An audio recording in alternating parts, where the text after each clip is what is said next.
Baik, sedikit recap saja dari minggu lalu. Saya tidak hadir, izin absen gitu ya dari Ian Serpong karena saya bergabung dengan Every Nation Makassar. Kita melakukan strategic planning untuk tahun 2025 dengan Every Nation Campus Pelayanan Kampus di Makassar ini, dan dari INC Makassar juga nitip salam kepada kita di Every Nation Serpong, dan mereka katakan semoga bisa ada waktu di mana mereka bisa visit kita di IN Serpong. Ketemu juga dengan Peter yang sebulan sempat magang di sini bulan Maret kalau nggak salah. Dan Peter balik ke Makassar dan dia menjadi berkat dan dia sangat berbuah di Makassar, dan dia katakan bahwa dia belajar banyak dari Every Nation Serpong. Jadi terima kasih kepada gereja Every Nation Serpong ini, the church family. Mari kita menyadari juga bahwa Tuhan bekerja bukan hanya di gereja ini, tapi Tuhan juga bekerja di kota-kota lain seperti di Makassar. Amin. Baik, kita melanjutkan series The Road Out, di mana kita akan mendalami kitab Keluaran, terutama momen di mana Tuhan mengirim 10 tulah, the 10 plagues, kepada Mesir. Saya memberikan judul khotbah hari ini, Pharaoh's Hardened Heart, hati Firaun yang keras.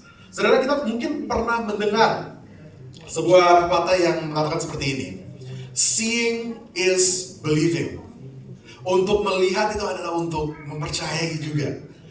Saudara, mungkin dari kita ada yang mengatakan, aku gak percaya Jakarta bisa bebas macet, sampai beneran mengalaminya sendiri. Ada amin, saudara? Saya gak percaya timnas Indonesia bisa menang piala, sampai beneran menyaksikan mereka lolos ke babak final.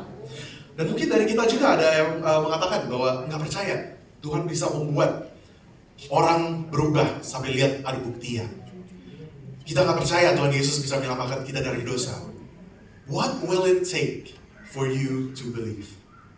Sampai kapan kita terus tidak percaya? Kita akan membaca dari Keluaran 7 ayat 1 sampai 13. Cukup panjang, saudara, tapi mari kita membacanya sama-sama. Berfirmanlah Tuhan kepada Musa, lihat, aku mengangkat engkau sebagai Allah bagi Firaun, dan Harun abangmu akan menjadi nabimu. Engkau harus mengatakan segala yang kuperintahkan kepadamu, dan Harun abangmu harus berbicara kepada Firaun, supaya dibiarkannya orang Israel itu pergi dari negerinya. Tetapi aku akan mengeraskan hati Firaun, dan aku akan memperbanyak tanda-tanda dan mujizat-mujizat yang kubuat di tanah Mesir. Bila mana Firaun tidak mendengarkan kamu, maka aku akan mendatangkan tanganku kepada Mesir, dan mengeluarkan pasukanku, umatku orang Israel dari tanah Mesir dengan hukuman-hukuman yang berat. Dan orang Mesir itu akan mengetahui bahwa akulah Tuhan apabila aku mengacungkan tanganku terhadap Mesir dan membawa orang Israel keluar dari tengah-tengah mereka. Demikianlah diperbuat Musa dan Harun, seperti yang diberitakan Tuhan kepada mereka. Demikianlah diperbuat mereka. Adapun Musa 80 tahun umurnya, dan Harun 83 tahun ketika mereka berbicara kepada Firaun. Dan Tuhan berfirman kepada Musa dan Harun, apabila Firaun berkata kepada kamu, tunjukkanlah suatu mujizat, maka haruslah kau katakan kepada Harun, ambillah tongkatmu dan lemparkanlah itu di depan Firaun, maka tongkat itu akan menjadi ular. Musa dan Harun pergi menghadap Firaun, lalu mereka berbuat seperti yang diperintahkan Tuhan. Harun melemparkan tongkatnya di depan Firaun dan para pegawainya, maka tongkat itu menjadi ular. Kemudian Firaun pun memanggil orang-orang berilmu dan ahli-ahli sihir, dan mereka pun ahli-ahli Mesir itu membuat yang demikian juga dengan ilmu mantra mereka. Masing-masing mereka melemparkan tongkatnya, dan tongkat-tongkat itu menjadi ular. Tetapi tongkat Harun menelan tongkat-tongkat mereka. Tetapi hati Firaun berkeras, sehingga tidak mau mendengarkan mereka keduanya, seperti yang telah difirmankan Tuhan. Demikianlah firman Tuhan. Saudara, perikop yang kita baca ini adalah cerita yang sering dianggap sebagai legenda. Pertama kali saya mendengar cerita ini, mungkin dari beberapa bapak ibu saudara juga, mendengarnya di sekolah minggu. Ini cerita sekolah minggu. Ini cerita hanya untuk di kids church saja. Dan sangat mudah untuk kita di zaman modern ini untuk mengabaikan cerita-cerita seperti ini. Karena sepertinya terlalu fantastis atau terlalu supernatural gitu ya. Saya menurut kita sebagai pelajar Alkitab, saudara, untuk tidak menjadi yang namanya naturalis, yaitu orang-orang yang hanya memperhatikan hal-hal yang bisa dilihat dengan mata jasmani. Kenapa? Karena Tuhan kita adalah Tuhan yang supernatural. Tuhan kita sanggup untuk melakukan yang mustahil. di luar dari bayangan kita. Jadi jangan ya kita mengeraskan hati. Seperti Firaun yang diceritain ini yang kita akan bahas. Yang kebetulan juga menjadi tema untuk cerita ini. Di mana Firaun hatinya keras, dia mengeraskan hati. Dan apa yang kita bisa melihat, apa yang kita bisa belajar mengenai karakter Tuhan dari hati Firaun yang keras ini. Yang pertama, God's sovereignty. Kita bisa melihat kedaulatan Allah. Yang kedua, kita melihat God's patience, kesabaran Allah. Dan yang ketiga, kita melihat God's salvation, keselamatan Allah. Kita lihat yang pertama, saudara, God's sovereignty, kedaulatan Allah. Di ayat 3 dikatakan, tetapi aku akan mengeraskan hati Firaun. Ini Tuhan yang berbicara. I will harden Pharaoh's heart. Pertama kali saya membaca ini, saudara, saya agak bingung. Karena memang kata-katanya agak membingungkan gitu. Kalau Tuhan yang mengeraskan hati Firaun, untuk apa dia melakukan tanda-tanda ini? Apakah Tuhan yang membuat Firaun jadi jahat? Saudara, kita harus membaca ini bukan sekedar statement atau pernyataan saja, tetapi juga sebagai ramalan atau foretelling. Apa yang Tuhan katakan ini bisa seperti kayak prediksinya Tuhan. Apa yang Firaun akan lakukan. Tuhan tidak membuat Firaun untuk melakukan sesuatu yang di luar dari karakter atau tingkah laku yang sudah ada. Tuhan tidak mengubah hati Firaun untuk menjadi dari baik. Firaunnya dulu yang antusias, Firaun yang dulunya rendah hati, diubah sama Tuhan jadi jahat. Bukan seperti itu, saudara. Firaun dari sananya sudah seperti itu. Karena namun Tuhan memberikan kebebasan kepada Firaun untuk meresponi kelakuannya Tuhan. Dia melakukan tanda-tanda ini, dia mengirim tula-tula ini bukan hanya untuk menyatakan kekuatannya. Tuhan melakukan ini bukan hanya untuk flexing kuasanya, flexing otoritasnya, bukan. Kalau Tuhan hanya ingin mengancam Firaun, saudara.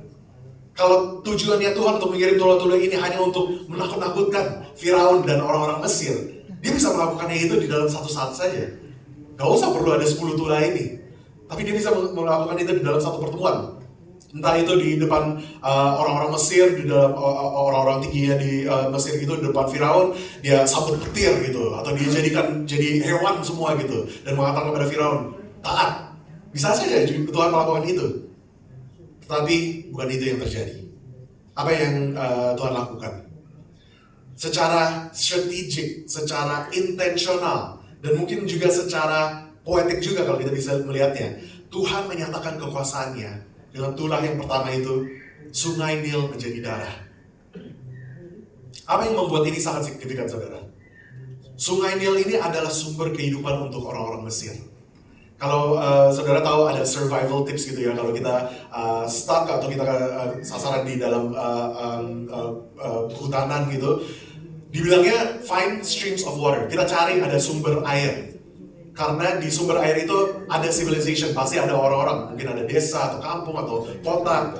Kita ikutin stream of water-nya itu. Sama juga seperti Sungai Nil. Sungai Nil ini menjadi sumber kehidupan orang-orang Mesir. Menjadi sumber makanan, sumber minuman, sumber farming, dan lain-lainnya juga. Sampai satu titik pun di mana orang-orang Mesir menjadikan Sungai Nil menjadi dewanya mereka. Di pasal 8 ayat 1-4 juga dikatakan bahwa tulah yang kedua ada katak atau frogs atau kodok gitu ya. Mirip ya katak sama kodok. Katak yang mengeriap di tanah Mesir. Sungai Nil yang seharusnya menjadi sumber kehidupan menjadi sumber kekacauan untuk orang-orang Mesir. Inilah cara Tuhan yang mengatakan bahwa there is only one source of life. Hanya ada satu sumber kehidupan. Bukan benda, bukan sungai, bukan dewa-dewa yang palsu ini. Orang-orang Mesir menyembah dewa-dewa palsu. Tetapi Tuhan mengatakan bahwa no, I am the source of life. Akulah sumber kehidupannya. He is the God of order. Dia adalah Allah yang teratur. Yang lainnya membawa kekacauan, tapi Tuhan yang membawa keteraturan. Saudara, kita bisa melihat ini seperti hukuman dari Tuhan. Tapi kalau secara logika, siapa yang menciptakan dunia ini? Tuhan yang menciptakan dunia ini. Dan kita melihat di kitab Kejadian, di mana dunia itu tidak ada form, tidak ada bentuknya, tidak ada order, tidak ada keteraturan. di dunia ini sebelum Tuhan menciptakan dunia. Dan saat Tuhan masuk dalam dunia ini dan dia menciptakan dunia, menciptakan langit dan bumi, He brought order. Berarti kalau kita mencabut Tuhan dari gambaran itu, kita mencabut Tuhan, the creator, dari creationnya itu, wajar saja kalau kita melihat ada chaos. Kita melihat ada kekacauan. Itulah yang Tuhan ingin menunjukkan kepada orang-orang Mesir. Bahwa tanpa aku, tanpa your creator, hidupmu kacau. Inilah tujuan Tuhan di ayat 5. Dan orang Mesir itu akan mengetahui bahwa akulah Tuhan. The Egyptians shall know that I am the Lord. Dia melakukan tanda-tanda ini untuk menyatakan dirinya kepada orang-orang Mesir juga. Bukan hanya untuk menyatakan orang Israel, walaupun itu benar. Tapi dia juga menyatakan dirinya bahwa I am the Lord. Akulah sumber kehidupan. Dan awalnya Firaun tidak percaya. Karena para ahli sihir bisa meniru mujizat dan tanda-tanda yang dilakukan Musa dan Harun. Dan saat kita membaca ini saudara, di ayat 10 dan 11, tongkat Harun menjadi ular, para ahli sihir menirunya. Firaun tetap tidak percaya. Kita tidak menolak bahwa ada kuasa-kuasa di dunia luar saudara. Tetapi kuasa-kuasa itu tidak bisa membandingkan dirinya pada Tuhan. Karena Tuhan yang maha kuasa. Di ayat 22 dikatakan sesudah sungai Nil menjadi darah, para ahli sihir juga menirunya, membuat sungai Nil menjadi darah. Firaun tetap mengeraskan hatinya terhadap Tuhan. Di pasal 8 ayat 7 juga kata-kata muncul dari sungai Nil, para ahli juga melakukan yang sama. Sampai satu titik, akhirnya di pasal 8 ayat 19, setelah para ahli sihir ini gagal untuk meniru tulah yang ketiga, para ahli mengaku bahwa inilah tangan Allah. Saudara bisa bayangin, sampai ahli sihir pun, ini yang kuasa-kuasa jahat, kuasa-kuasa di luar dari Tuhan. Sepertinya Firaun juga mengatakan bahwa ini ahli-ahli sihir ini adalah yang paling kuat. Orang-orang Mesir juga mengaku yang sama. Mereka pun mengaku bahwa inilah tangan Tuhan. Dia adalah Tuhan yang sesungguhnya. Tetap Firaun tidak taat. Firaun mengeraskan hatinya. Kita melihat kedaulatan Tuhan dimanapun, di seluruh ayat-ayat yang kita bersama baca, kita melihat kedaulatan Allah. Dia mempunyai tujuan dengan apa yang dia lakukan. Tapi kita juga melihat God's patience, kita melihat kesabaran Allah. Firaun berulang-ulang kali mengeraskan hatinya. Dan inilah keputusannya sendiri, saudara. Dia memilih, Firaun memilih untuk mengeraskan hatinya. Di ayat 4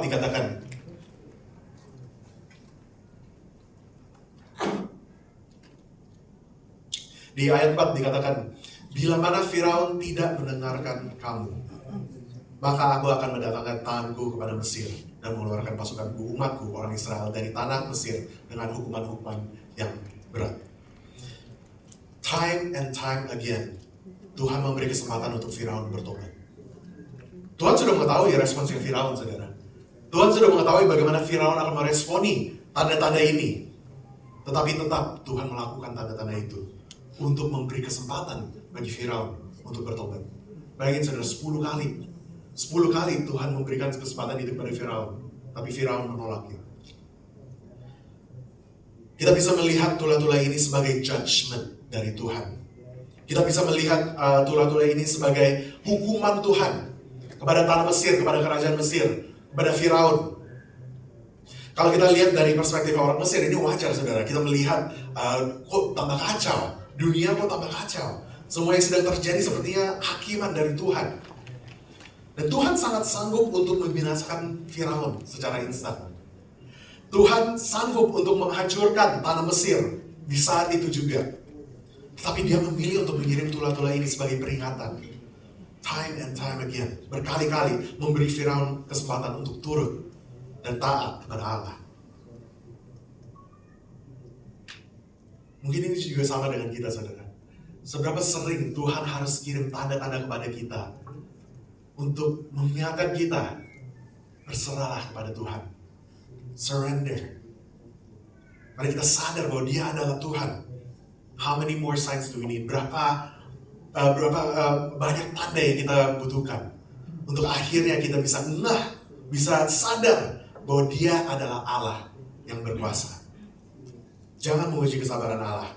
Dia adalah Tuhan yang sabar, tapi jangan kita memanfaatkan kebaikannya. He is the God who is patient, dan dia memberi kesempatan kepada kita. Sama seperti dia memberi kesempatan kepada Firaun. Sorry, kayaknya agak error. Thank you. Dan yang ketiga, God's salvation. Kita melihat keselamatan yang dari Allah. Kita lihat lagi saudara di ayat 4. Bila mana Firaun tidak mendengarkan kamu, maka aku akan mendengarkan tanganku kepada Mesir dan mengeluarkan pasukanku, umatku, orang Israel dari tanah Mesir dengan hukuman-hukuman yang berat. What is judgment to Egypt is salvation to Israel. Apa yang menjadi hukuman, yang sepertinya hukuman bagi orang-orang Mesir, adalah keselamatan bagi orang-orang Israel. Kerajaan Mesir sudah puluhan tahun, mungkin juga ratusan tahun, menekan dan memeras bangsa Israel, orang-orang Israel. Dari zaman Musa lahir pun, kerajaan Mesir sudah menguasai Israel. Kita melihat bagaimana Israel menjadi budak di tanah Mesir. Dan sudah ada prejudice atau prasangka yang negatif terhadap orang-orang Israel ini. Dan di ayat 7 dikatakan juga bahwa Musa berusia 80 tahun. Harun 83. Selama 3 generasi, saudara. Bisa membayangkan itu. 3 generasi Israel menderita.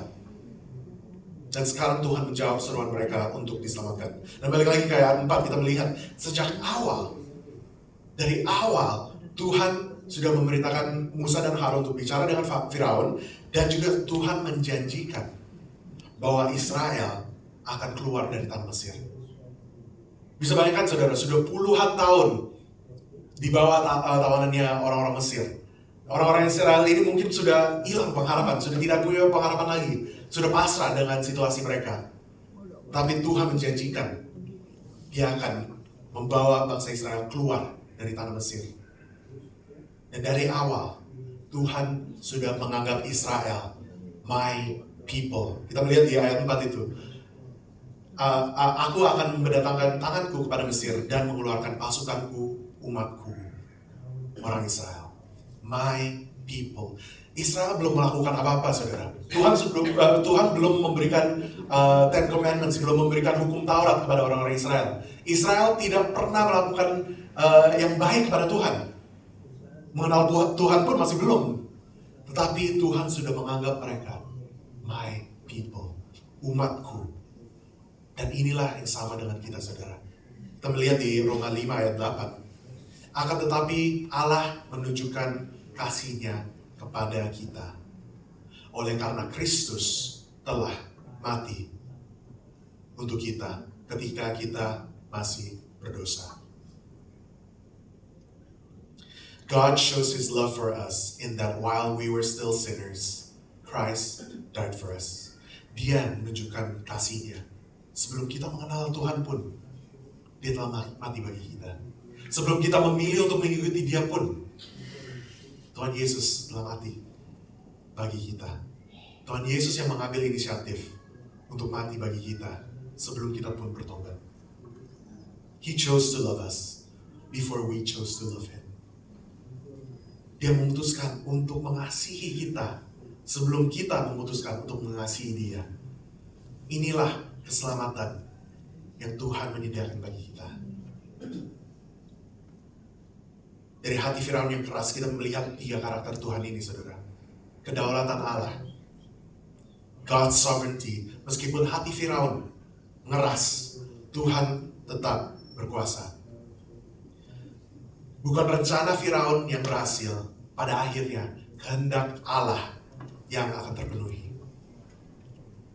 Kita bisa melakukan banyak hal, kita bisa merencanakan banyak hal, saudara. Tetapi pada akhirnya, not our will, but God's will do that. Kehendak Allah yang akan terpenuhi. Kita melihat juga God's patience, kesabaran Allah. Meskipun hati Firaun mengeras dan dia menyangkal Tuhan berulang-ulang kali, Tuhan tetap menyatakan kesabarannya. Penyangkalan Firaun diresponi dengan kesempatan untuk bertobat. Dia adalah Allah yang sabar.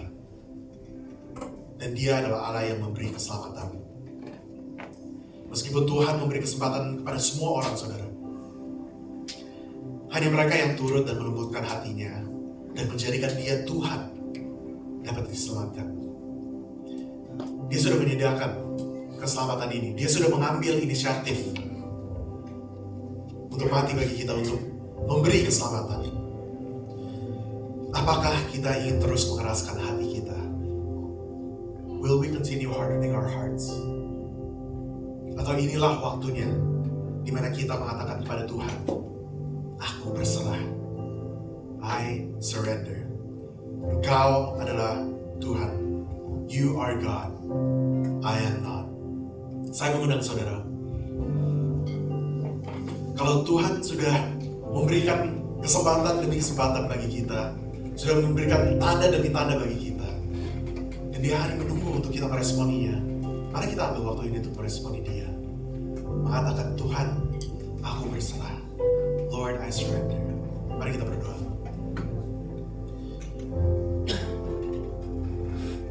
Tuhan, kami mengucap syukur untuk kebaikan-Mu, untuk kasih setia-Mu. Tuhan, terima kasih Tuhan. Engkau adalah Tuhan yang sabar, Engkau yang berdaulat, dan Engkau yang memberi keselamatan bagi kita. Tuhan, ajarlah kami Tuhan untuk terus melembutkan hati. Ajarlah kami Tuhan untuk tidak mengeraskan hati.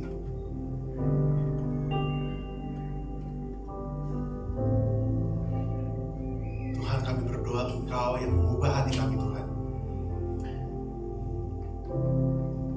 Kami dapat mengalami Engkau, mengalami kebaikan-Mu hari demi hari.